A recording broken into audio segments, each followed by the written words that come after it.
Good afternoon guys, I hope you're having a great day. Nandito tayo ngayon sa Katipunan. Punta tayo sa isang client natin na mag-assemble tayo ng desktop niya sa Cainta ang destination natin. Ang specs po na aking assembling yan ay ang mga sumusunod.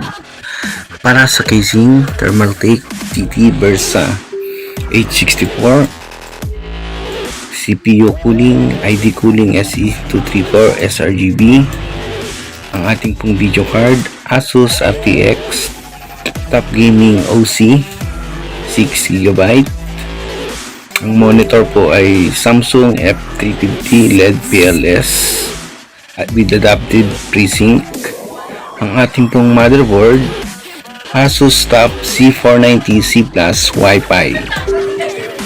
So, first assemble ko po ito ng LGA 1200.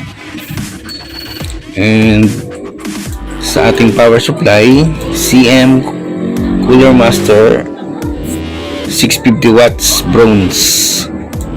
Ang ating pong processor, Core i7-10700K na may base clock na 3.8 GHz at may turbo boost na 5.1 GHz.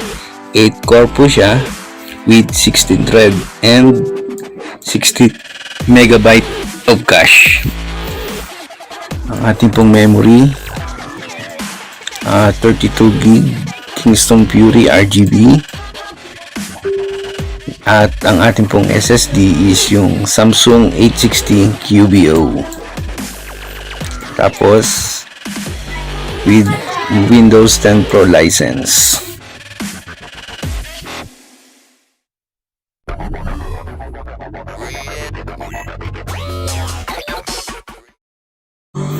Base po sa price ng PC Hub, ito ay nagkakahalaga ng 85,489 pesos as of November 19, 2020.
Look at that.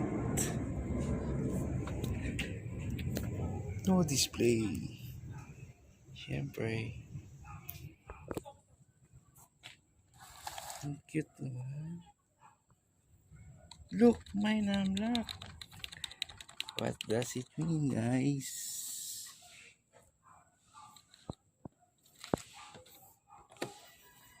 So, ba't walang lumalabas?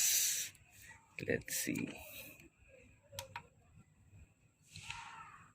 Alright. Here we go. We have Asus Top Gaming C490 Plus 3.8 gigahertz, 32 gigs of RAM. Okay, let's see. Ito malalaman natin kung maganda yung temperature niya. So 32, 31, 32.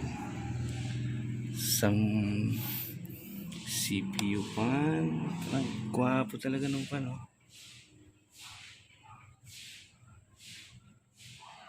Fan control. Install na tayo ng Windows yan.